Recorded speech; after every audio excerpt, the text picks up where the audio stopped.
Bonjour à tous, j'espère que vous allez bien. On se retrouve pour le brief du mardi 18 mars 2025. On sera un petit peu en Bitcoin, Ethereum. Vous avez choisi dans les commentaires l'analyse de SUI. Je remets du coup en jeu Atom contre Aptos. C'est à vous de choisir le coin qui reviendra le plus gagnera l'analyse. Et également, n'hésitez pas à me proposer d'autres coins que je pourrais analyser. Je vous rappelle que mon mentorship est disponible si vous voulez vous former gratuitement au mentorship. Au price action via ce mentorship, c'est 100% gratuit, c'est le premier lien en commentaire épinglé. Ça vous ramène sur la page que je suis en train de vous montrer. Il suffit simplement de vous inscrire sur BitGet via notre lien partenaire en cliquant sur ce lien.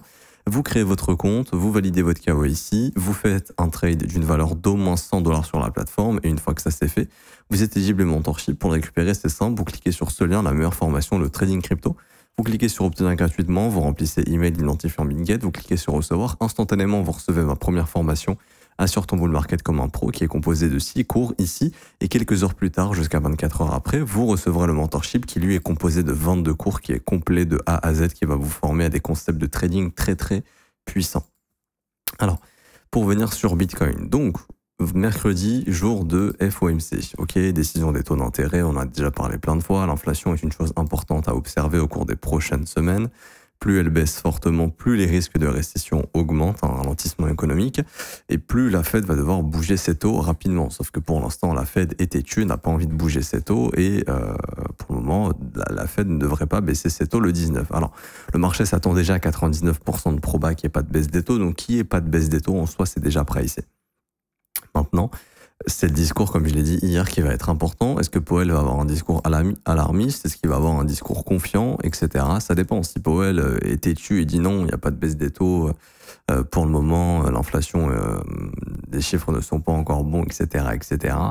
Tout simplement, le marché peut ne pas aimer. Maintenant, ce que Powell aussi peut dire, c'est les chiffres du PPI étaient bons, il y a un ralentissement dans les coûts de production, donc on estime qu'au niveau de l'inflation, ça va aller mieux, on sera bientôt prêt à baisser les taux d'intérêt. Enfin, ça dépend du discours. Bref, il y a une chose sur le prix qui est assez intéressante, c'est que avant un événement macro comme par exemple le CPI, le FOMC, etc., il y a une pattern que je remarque assez souvent parce que souvent c'est le mercredi qu'on a la news du CPI ou du FOMC. C'est souvent un mercredi. Et ce qui est intéressant, c'est qu'il y a souvent la chasse du plus bas de lundi cette semaine. C'est-à-dire que par exemple, vous voyez, par exemple la semaine dernière, mercredi on avait les chiffres du CPI, ok. Le lundi, le mardi, on est venu chasser le plus bas du lundi et ensuite on a eu cette remontée. Là, c'est ce qu'il va falloir observer. Est-ce que le marché va d'abord chasser le plus bas de lundi ou le plus haut de lundi? Souvent, si le marché vient chasser, par exemple, le plus bas de lundi avant un événement comme le FOMC ou le CPI, ça peut indiquer que cet événement va être haussier. Ok, donc par exemple, faire quelque chose comme ça. En revanche, si le marché vient d'abord chasser le plus haut de lundi, donc là, on a le plus haut de lundi, là, on a le plus bas de lundi. Si le marché vient d'abord chasser le plus haut de lundi et éventuellement ce qu'on appelle le Previous Weekly High, avant le FOMC, il y a des chances que le FOMC soit plutôt baissier. Ok ? Donc ça va être à observer. Bien sûr, ça fonctionne pas à tous les coups, mais c'est un petit truc à observer de temps en temps. Ce qu'on va noter, c'est notre trading range maintenant. Alors, pour ceux qui n'ont pas compris, si vous êtes investisseur, ok, si vous regardez mes briefs tous les jours, mais que vous êtes investisseur, mais que la lecture du prix journalière vous intéresse, la dynamique est toujours baissière, ok. C'est-à-dire que tout ce que j'explique en daily, ou des fois, par exemple, je peux dire, aujourd'hui, ça a plus de chances de monter, aujourd'hui, ça a plus de chances de baisser, etc., etc. C'est sur le biais daily, c'est vis-à-vis de ce qu'on a sur le prix en horaire. Mais vous, en tant qu'investisseur, ça, c'est pas ça qui va guider votre décision, ok. Je vous le redis, la dynamique est baissière en daily. Pour le moment, le Bitcoin, il y a peu de chances de retourner en bull run vis-à-vis du graphique qu'on a. Pareil sur les altcoins, ok. Des rebonds, oui, mais des reprises de bull run agressives, non. C'est que c'est chiant, mais tant que la dynamique reste baissière, il y a très peu de chances de repartir dans quelque chose d'haussier à moyen long terme, ok. Il va falloir attendre que le marché continue de purger, qu'on ait peut-être une baisse de volatilité et que des signes de bottom se montrent et que fondamentalement le marché s'améliore de nouveau, probablement dû à la macroéconomie, etc. Mais actuellement, ce n'est pas le cas. Ok. Maintenant, par exemple, le lundi, je peux avoir un biais bullish, le mardi, un biais bearish, le jeudi, je peux avoir toujours un biais bearish et le vendredi, je peux avoir un biais bullish parce que c'est de l'intraday. C'est sur la journée, ok. Mais le biais majeur, moyen terme, il est baissier. C'est-à-dire que Bitcoin peut faire des rebonds, mais pour le moment, Bitcoin, graphiquement, n'indique pas qu'il est prêt à redevenir bullish repartir sur des semaines haussières et qu'on ait un rallye dans les altcoins, etc. C'est pas du tout le cas pour le moment. Ok. Maintenant, je reprends l'analyse d'aujourd'hui. Et du coup, j'identifie toujours mon plus bas de lundi, mon plus haut de lundi, et ça va être mon trading range, et je vais observer la réaction du prix sur l'une des deux bornes. C'est-à-dire que là, moi, ça m'intéresse pas du tout de me positionner. Alors, ça m'intéresse éventuellement si j'ai un setup pour amener le prix sur le monde des lows, ou si j'ai un setup pour amener le prix sur le monde des highs. Quel serait ce setup? Ça pourrait être le rebalancing de ce fair value gap, trouver un point d'entrée short ici, en petite unité de temps, pour amener le prix sur le monde des lows. Oui, ça serait un trade intéressant. Maintenant, je parle d'un trade où je peux prendre une exposition pour jouer le futur mouvement de la semaine. Ça serait soit ici ou donc au niveau des 84 750 ou au niveau des 85 300, en tout cas au-dessus de ces niveaux, pour prendre un biais plutôt vendeur s'il y a du signal de retournement. Et pour un biais acheteur, serait d'abord attendre le nettoyage du plus bas de lundi, voire le plus bas de dimanche en même temps. Et si on a de la réaction ici, là, ça pourrait permettre d'aller chercher du coup au nord, ok? Tout simplement.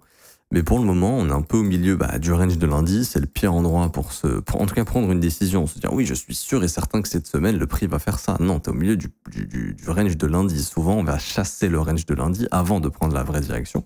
Donc attendons de voir quelle borne va être chassée en premier et la réaction du prix surtout vis-à-vis de cette borne, parce qu'il est tout à fait possible que Bitcoin vienne ici, réagisse pas du tout et qu'on aille au sud, c'est tout à fait probable. Ne pas réagir sur un monde des lows, c'est quand même annonciateur potentiellement d'une belle direction baissière et d'une continuation baissière.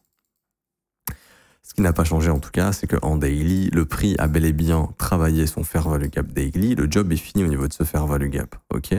Maintenant, mercredi, jour de FOMC, c'est normal d'avoir un marché qui va consolider en attendant la news. Et voyez bien que, en dehors du trading range de lundi, on voit bel et bien qu'on est coincé dans cette bougie daily qui n'a pas été nettoyée encore, dans cette bougie de vendredi. Donc là, c'est un marché qui est en train de préparer son prochain mouvement. Ok.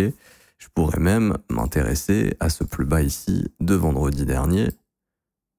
Donc il doit correspondre... c'est pas ce plus bas. C'est ce plus bas ici. Ouais bon, c'est de plus bas, on va dire, cette zone de plus bas.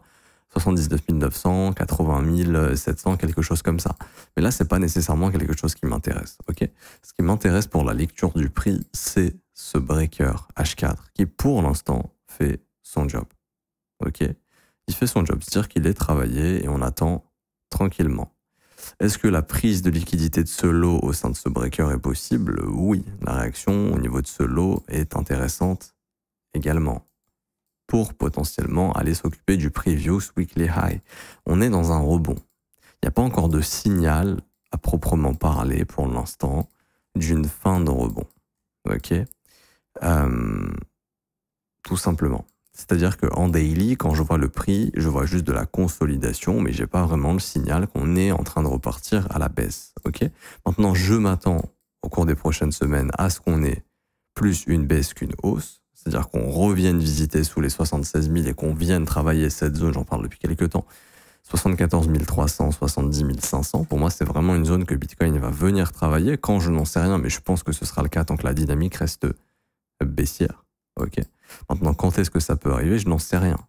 Si on rejette ce fair value gap daily, je dirais que ça pourrait arriver dès la semaine prochaine ou cette semaine. Maintenant, ce rejet, je le vois. Il y a une résistance que le marché rejette, mais que le marché relance à la baisse, ça, je le vois pas encore. Je vois juste qu'il y a de la consolidation. Je vois pas nécessairement d'autres choses à dire, pour être honnête, sur BTC. Ce qui va m'intéresser ici, c'est cet order block. Ok.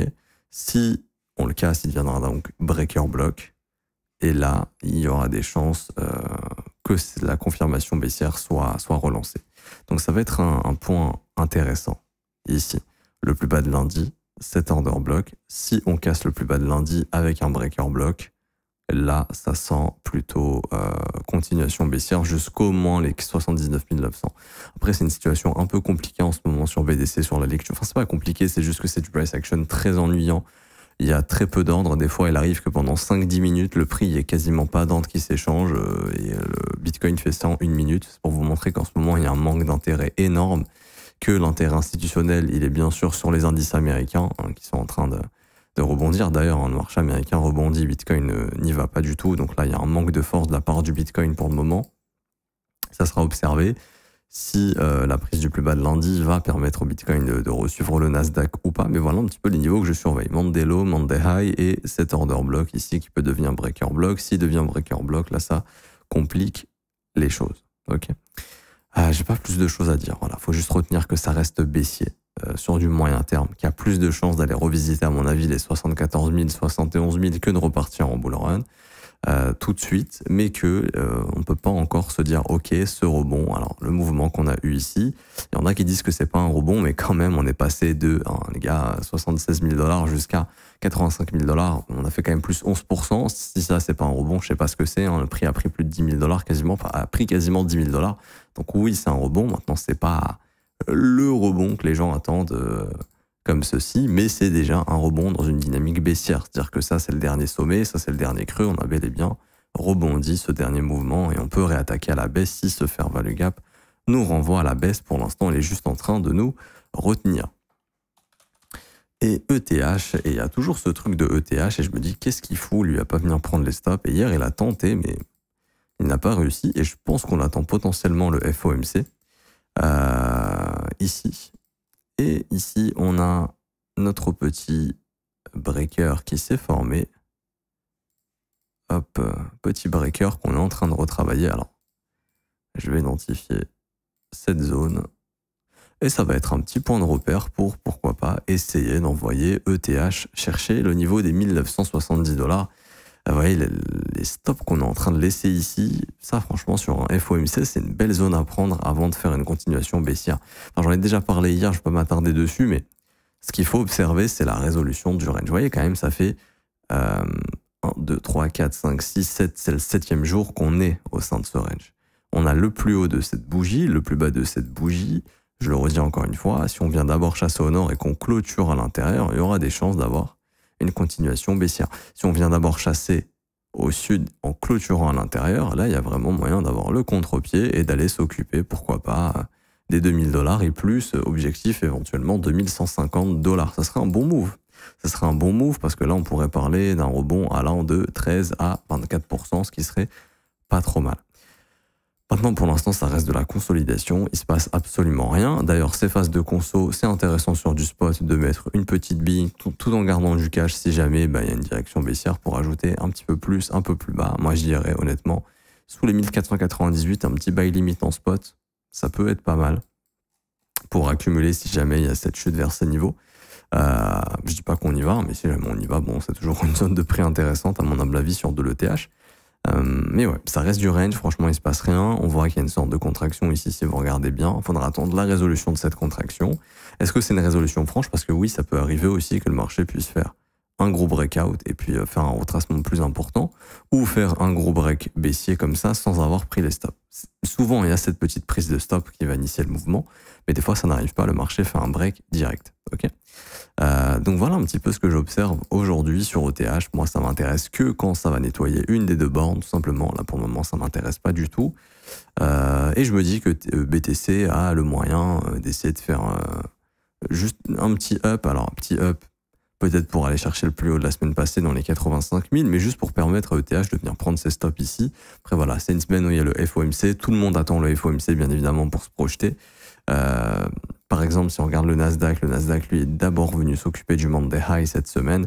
Et si d'ici demain, on se retrouve sur le Previous Weekly High, dans ce Fair Value Gap Weekly, il y a moyen que le FOMC soit pas si bon que ça, que le FOMC nous renvoie les indices, enfin les assets à risque à la baisse. Que en gros, le lundi, mardi soit un mouvement de piège pour que mercredi, jour de FOMC, on ait la résolution baissière et la continuation baissière des indices. C'est pas impossible. C'est ce qui a des chances de se passer au vu de la direction qu'on prend. À mon avis, ça aurait été mieux de d'abord déclencher au sud cette semaine, bloquer des vendeurs pour faire un beau rallye post-FOMC. Mais souvent, si tu prends la direction haussière avant le FOMC, dans un trend baissier, à mon avis, ça peut être un piège pour faire une continuation baissière mercredi. Donc ça restera à observer également. Donc je sais que c'est un peu compliqué en ce moment.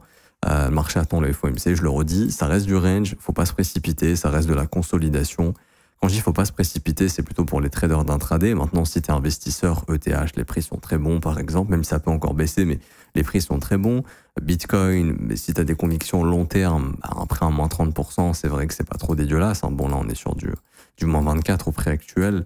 c'est pas mal. Pas levier, bien évidemment. Je vois beaucoup de questions. Oui, mais qu'est-ce que tu penses de prendre un long sur OTH en levier x2 puisque ça a peu de chances de baisser de 50%, mais t'en sais rien en fait. Parce que là, si tu rentres en x2, ta liquidation, elle est grosso modo, alors avec le funding, etc., ça va baisser un peu, on va dire autour des 45, ta liquidation, elle a 1033 $.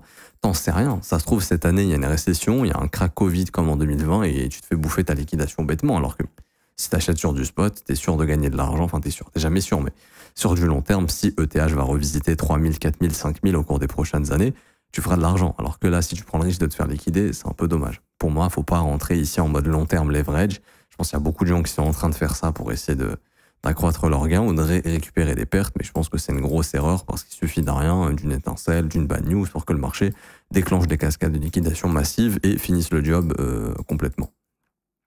Donc je m'arrête ici pour aujourd'hui, j'espère que ça vous aura plu. Si c'est le cas, n'hésitez pas à laisser un petit pouce bleu, vous abonner si ce n'est pas déjà fait. Également, je vous rappelle, vous avez l'accès au copy trading en commentaire épinglé. Vous avez vu les résultats de la semaine passée, ils sont exceptionnels. 36 TP sur les stratégies libres, mais c'est pas tout. Ici, on a 6 R sur les stratégies SPT, c'est exceptionnel, du 9 au 16 mars, c'est excellent. C'est gratuit, vous conservez 100% des gains, c'est le premier lien en commentaire épinglé, ça vous ramène sur cette page. Vous avez juste à vous inscrire sur BitGet via notre lien partenaire, ensuite à cliquer sur rejoindre copy trading, vous renseignez prénom, email, identifiant BitGet, vous cliquez sur rejoindre. Une fois que ça c'est fait, votre accès au copy trading se crée. Vous regardez ce petit lien, configurer le copy trading, il y a 4 vidéos à regarder, 1, 2, 3, 4, et les 4 sont dans l'ordre. Ce sont 4 tutoriels qui vont vous montrer comment configurer la plateforme de copy trading juste ici. Ok, c'est gratuit, je le redis, c'est sécurisé, il n'y a absolument rien à payer. Pour ceux qui veulent rejoindre mon école et se former à mes côtés tous les jours du lundi au vendredi, avoir accès à ma formation la plus complète, 19 heures de cours vidéo, 8 modules qui vous forment de A à Z, avoir un accès exclusif au Discord dans la partie école ici pour poser toutes vos questions, pour être accompagné par les professeurs et moi-même, en plus des analyses quotidiennes. Ça se passe dans l'école, c'est le seul abonnement qui est payant. C'est 49 € par mois, c'est sans engagement, c'est-à-dire que vous pouvez essayer un mois et arrêter si vous le souhaitez. Vous avez les offres 3, 6 et 12 mois qui, elles, sont plus économes, mais ce sont des paiements one-shot. Et vous avez également les témoignages des membres juste ici. Si vous souhaitez les lire, quoi qu'il en soit, vous êtes les bienvenus. Moi, je m'arrête ici, je vous souhaite une bonne journée. On se retrouve tout à l'heure pour l'analyse de SUI. À tout à l'heure. Ciao, ciao.